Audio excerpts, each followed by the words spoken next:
इस कहानी की शुरुआत होती है बैन नाम के एक आदमी से, जो अपने कुछ दोस्तों के साथ जंगल में पुरानी सभ्यता की खोज करने गया था। वहाँ उन्हें एक बंद गुफा मिली, जिसे बैन और उसकी दोस्तों ने डायनामाइट का इस्तेमाल कर उस गुफा का दरवाजा तोड़ा। जब वे अंदर गए तो उनकी नजर दीवारों पर बने पुराने ड्राइंग्स पर पड़ी। इन ड्राइंग्स में अजीब निशान बने हुए थे और एक डरावना जानवर दिखाया गया था जो इंसानों पर हमला करता हुआ दिख रहा था। फिर ग्रुप में मौजूद एक लड़की ने वहाँ की पुरानी कहानी सुनाई। उसने बताया कि इस गुफा में एक डरावना मॉन्स्टर रहता था जो इंसानों को मार देता था। उसने यह भी कहा कि कई साल पहले एक आदमी अपनी बेटी के साथ इस गुफा में गया था और रहस्यमय तरीके से गायब हो गया। इस वजह से स्थानीय लोगों ने इस गुफा को बंद कर दिया था। ये सुनते ही पूरा ग्रुप चुप हो गया और माहौल अचानक सीरियस हो गया। इसके बाद बैन और उनकी टीम गुफा के अंदर और गहराई में बढ़े। वहाँ उन्होंने इंसानी हड्डियां देखी, उनकी तस्वीरें खींची और दीवारों पर बने कुछ और रहस्यमय चिन्हों पर ध्यान दिया। लेकिन तभी गुफा के अंदर से एक भयानक आवाज गूंजी। ये सुनते ही सबने एक दूसरे की ओर डर से देखा। कुछ ही पलों में वह आवाज और भी तेज होने लगी। घबराकर सब भागने की कोशिश करने लगे, लेकिन तभी अंधेरे से एक हुंकार मॉन्स्टर बाहर आ गया। उससे पहले कि वे गुफा से बाहर निकल पाते, उस मॉन्स्टर ने पूरी टीम को बेरहमी से मार डाला। 2 महीने बाद कहानी आगे बढ़ती है रेंजर क्लेयर की ओर, जो अपनी सबसे अच्छी दोस्त एलन की मौत के गम में डूबी हुई थी। वह अकेली बैठकर शराब पी रही थी और अपनी दोस्त के साथ हुई आखिरी बातचीत को याद कर रही थी। उस सुनसान वॉच टावर में उसका एकमात्र साथी था, उसका बोलने वाला तोता रोपर। इसी दौरान उसे उसके बॉस रिक का वीडियो कॉल आया। कॉल पर रिक ने उसे चेतावनी दी कि जंगल में बड़ी आग लग चुकी है और पूरा स्टाफ आग बुझाने में मदद के लिए भेजा गया है, इसलिए आने वाले दिनों में क्लेयर को अकेले ही काम संभालना होगा। इसके बाद रिक ने उसे एक और गंभीर समस्या के बारे में बताया। उसने कहा कि डेविल्स डैम में दरारें पड़ गई हैं और हालात काबू में रखने के लिए क्लेयर को रोजाना करीब 10 लाख लीटर पानी छोड़ना पड़ेगा ताकि डैम पर दबाव नियंत्रित रहे। फिर रिक ने यह भी बताया कि उस इलाके से कुछ कैंपर रहस्यमय तरीके से गायब हो गए, इसलिए क्लेयर को उन्हें ढूंढना होगा। लेकिन क्लेयर ने उसकी बातों पर ध्यान नहीं दिया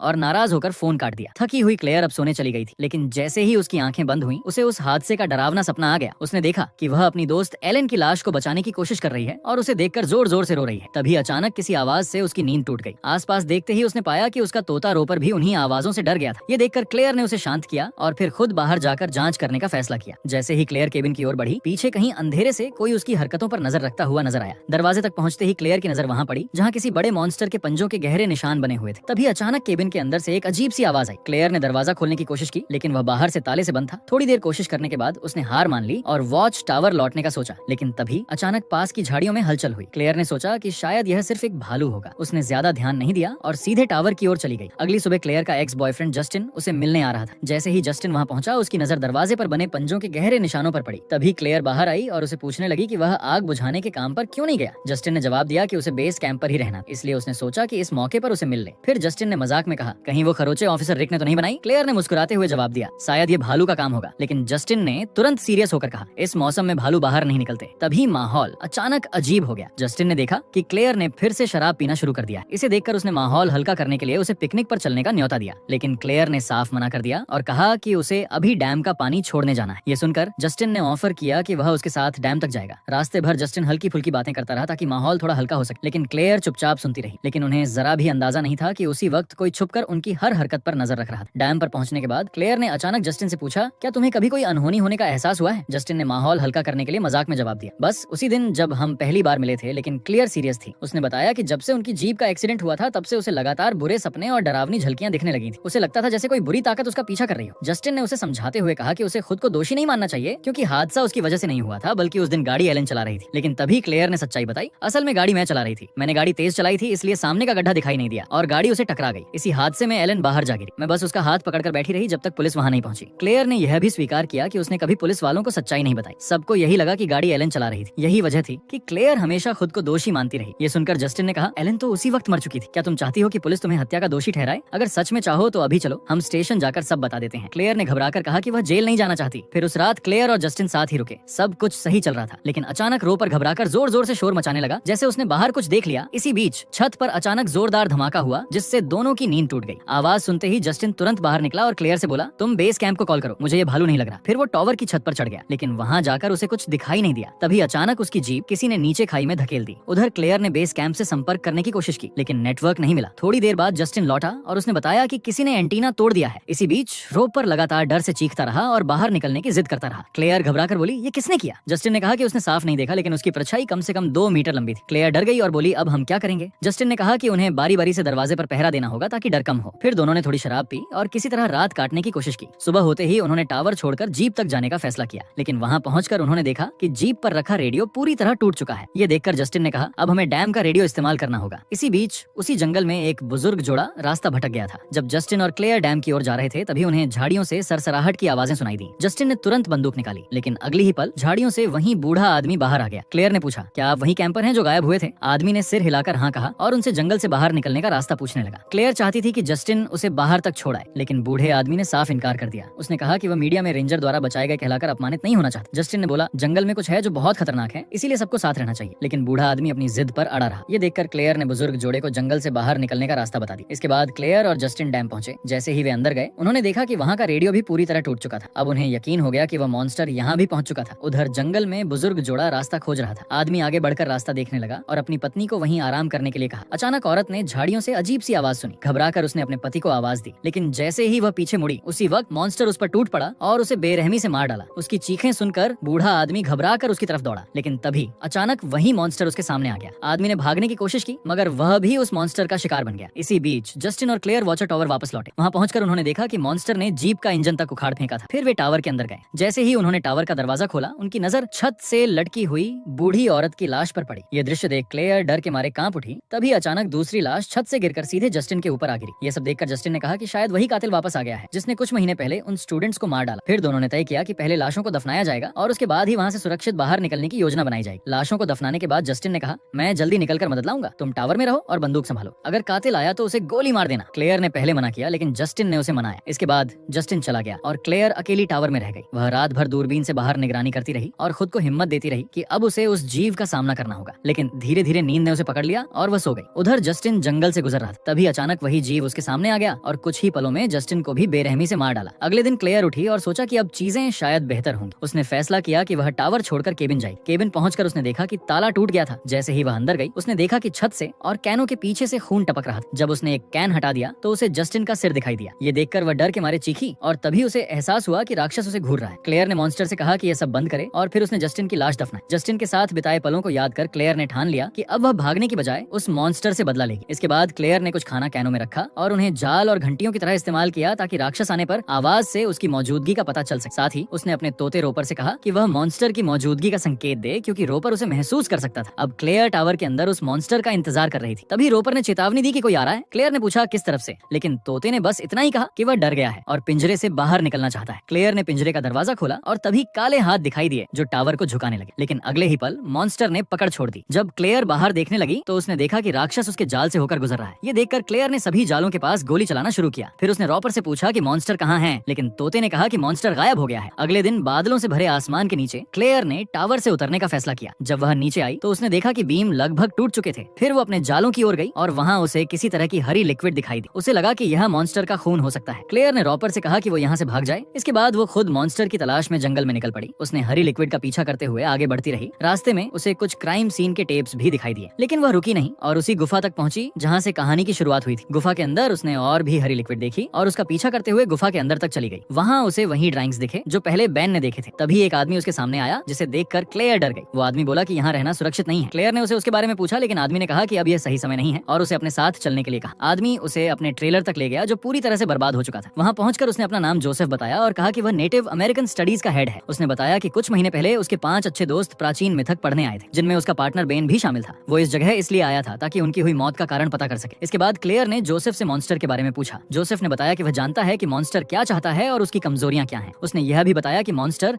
नेगेटिव फीलिंग्स की ओर आकर्षित होता है। तब क्लेयर को समझ में आया कि मॉन्स्टर उसके साथ खेल क्यों खेल रहा था। फिर जोसेफ ने मॉन्स्टर की कहानी सुनाई। उसने बताया कि कुछ जादूगरों ने मॉन्स्टर को अंडरवर्ल्ड से इस दुनिया में बुलाया था ताकि उस पर प्रयोग किया जा सके, लेकिन वे इसमें असफल रहे। इसलिए उन जादूगरों ने उसे गुफा में बंद कर दिया था। क्लेयर शायद विश्वास नहीं कर रही थी, लेकिन उसने जोसेफ को मौका देने का फैसला किया और पूछा कि मॉन्स्टर गुफा से कैसे बाहर आया। जोसेफ ने बताया कि उनके दोस्तों ने वो ताबीज तोड़ दी जो मॉन्स्टर को पहाड़ी पर बंद रखती थी। क्लेयर अब भी विश्वास नहीं कर पा रही थी। जोसेफ ने मजाक में कहा कि उसने इतनी भयानक चीजें देखी, फिर भी वह इन अद्भुत चीजों पर विश्वास नहीं कर रही। फिर क्लेयर ने पूछा कि मॉन्स्टर को कैसे मारा जा सकता है। जोसेफ ने कहा कि उसे मारना असंभव है क्योंकि वह जल्दी ही खुद को ठीक कर लेता है, लेकिन उसे घायल किया जा सकता है। उसने यह भी बताया कि मॉन्स्टर को पानी से डर लगता है, इसी कारण उसे झरने के पास की गुफा में बंद किया गया था। फिर जोसेफ ने कहा कि वह कल गार्ड टावर जाएगा और तब तक उनके लिए अलग रहना बेहतर होगा। क्लेयर मान गई। जाते जाते जोसेफ ने उसे चेतावनी दी कि मॉन्स्टर बिल्कुल एक बिल्ली की तरह है जो घायल चूहे के साथ खलता है और धीरे धीरे उन्हें दर्द देता है। फिर क्लेयर ने जोसेफ से विदा विदा ली और टावर लौट गई। वहाँ जाकर उसने देखा कि मॉन्स्टर ने शवों को बाहर निकालकर खाने की टेबल पर रख दिया था। ये देखकर क्लेयर गुस्से में आ गई, लेकिन उसने खुद को संभाला और शवों को फिर से दफनाया। तभी उसने महसूस किया कि तूफान आने वाला है। ये देखकर उसे जोसेफ की कही हुई बात याद आई कि मॉन्स्टर को पानी से डर लगता है। ये समझते ही क्लेयर ने भागने का फैसला किया। क्लेयर बारिश में जंगल से होकर आगे बढ़ती रही, लेकिन अचानक बारिश रुक गई। तभी मॉन्स्टर गुफा से बाहर आया और क्लेयर का पीछा करने लगा। दौड़ते दौड़ते क्लेयर फिसल कर गिर गई। जमीन पर रहते हुए उसने झाड़ियों में कुछ हिलता हुआ देखा और यह देखकर वह फिर से दौड़ पड़ी। अंत में वो गार्ड टावर तक पहुंच गई, लेकिन तभी मॉन्स्टर उसके सामने आ खड़ा हुआ। उसने क्लेयर को सूंघना शुरू किया और उसके साथ खेलने लगा, बिल्कुल वैसे जैसे जोसेफ ने बताया था। ये देख क्लेयर अपनी जान की दुआ करती रही। अंत में मॉन्स्टर ने दया दिखाते हुए उसे छोड़ दिया और वहाँ से उड़ गया, जिससे क्लेयर सुरक्षित रूप से टावर तक पहुंच गई। फिर उसने टावर में कुर्सी पर पड़े मोबाइल से रिक को कॉल किया और उसे बताया कि कोई उसे मारने की कोशिश कर रहा है। ये सुनकर रिक हैरान हुआ। क्लेयर ने आगे बताया कि जस्टिन समेत सभी मर चुके हैं। रिक ने सोचा कि क्लेयर शराब के प्रभाव में है और कहा कि रात में रोड पर नहीं आ सकता, इसलिए वह सुबह ही आएगा। फिर उसने कॉल काट। अगली सुबह रिक गाड़ी लेकर गार्ड टावर पहुंचा। जब वो आया, क्लेयर ने उसे कुछ समझाने की कोशिश नहीं की, बल्कि जल्दी से उसे यहाँ से निकलने के लिए कहा। लेकिन रिक ने बोला कि पहले डैम चेक करना जरूरी है। क्लेयर थोड़ी नाराज हुई, लेकिन उसके पास कोई विकल्प नहीं था। उसने कैबिन में जाकर कुछ जरूरी सामान लिया और बाहर आ गई। इसके बाद दोनों डैम की तरफ चल पड़े। रास्ते में उन्हें जोसेफ मिला, लेकिन जब वे पास पहुंचे तो पता चला कि जोसेफ पहले ही मर चुका था। उसी समय मॉन्स्टर अचानक आया और रिक को मार डाला। ये देख क्लेयर ने बिना समय गवाए रिक की जीप लेकर भागने की कोशिश की। कुछ दूर पर मॉन्स्टर उसके सामने आ खड़ा हुआ, लेकिन क्लेयर ने गाड़ी नहीं रोकी, बल्कि सीधे उस पर चढ़ा दी। फिर क्लेयर गाड़ी से बाहर निकली, ये देखने के लिए कि मॉन्स्टर अभी भी जिंदा है या नहीं। लेकिन जब मॉन्स्टर दिखाई नहीं दिया तो वह डर के मारे फिर से जीप में बैठी और तेजी से आगे बढ़ गई। थोड़ी दूर पर एक पेड़ गिरा हुआ मिला, जिस कारण उसे जीप रोकनी पड़ी। तभी मॉन्स्टर जीप पर कूद आया और उसे पकड़ने की कोशिश करने लगा, लेकिन क्लेयर ने समय रहते अपनी बंदूक निकाली और मॉन्स्टर को गोली मार दी। इसके बाद उसने जीप फिर से चालू की और भागना जारी रखा। मॉन्स्टर फिर जीप के हुड पर कूद गया और शीशा तोड़ते हुए क्लेयर को पकड़ने की कोशिश करने लगा। इस बार क्लेयर ने तेजी से जीप को गुफा से टकरा दिया, जिसे मॉन्स्टर दूर फेंक दिया गया। लेकिन कुछ ही समय बाद मॉन्स्टर फिर वापस आया। ये देख क्लेयर ने पास रखी डायनामाइट जलाई और उसे मॉन्स्टर पर फेंक दिया। फिर कार के पीछे से सुरक्षित बाहर निकल आई। कुछ ही पलों बाद डायनामाइट फट गया और मॉन्स्टर अपनी आखिरी कोशिश में मारा गया। इसी धमाके के कारण गुफा का प्रवेश द्वार बंद हो गया। फिर क्लेयर ने अपने अंतिम कर्तव्य के रूप में डैम से पानी छोड़ने का काम पूरा किया